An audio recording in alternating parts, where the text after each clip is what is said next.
We're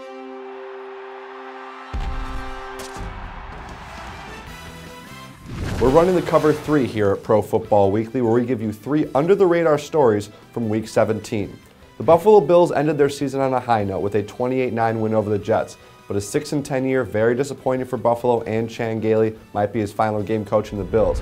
One bright spot though, Stevie Johnson. With his 111 receiving yards on the day, he had his 3rd consecutive 1,000-yard receiving season, a first in Bills franchise history. Say what you will about Buddy Nix, but he did a great job making sure Stevie Johnson was happy, giving him the long-term deal to keep Johnson in Buffalo. One of the more underrated receivers in the entire NFL. He had another solid season, especially considering not a lot of help at the other receiver positions in Buffalo.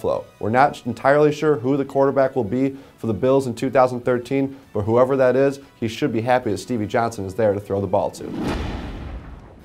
This may sound a little bit odd considering the Saints just set a record for most yards allowed in a single season, but I think if you're a Saints fan, you really have to hope that the Saints front office and coaching staff doesn't overreact to the history it just made.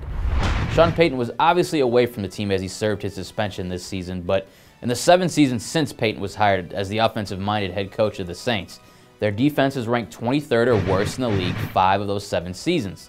And of course, in 4 of those 7 seasons, the Saints have made the playoffs, and even in their run to the Super Bowl in 2009, their defense was ranked 25th in the league. We've seen time and time again the Saints show they can win a lot of games with a defense that is below average.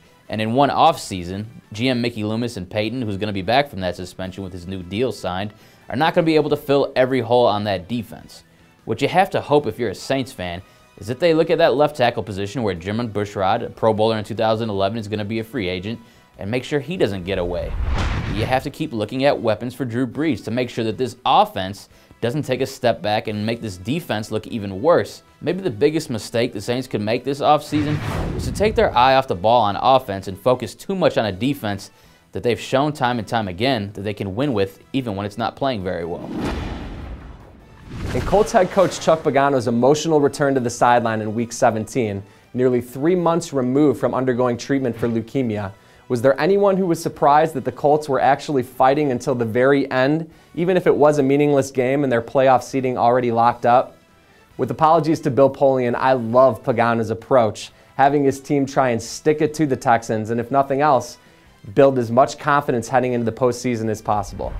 The Colts did in fact stick it to the Texans, beating them 28-16, and they had some unlikely culprits as the heroes of the day.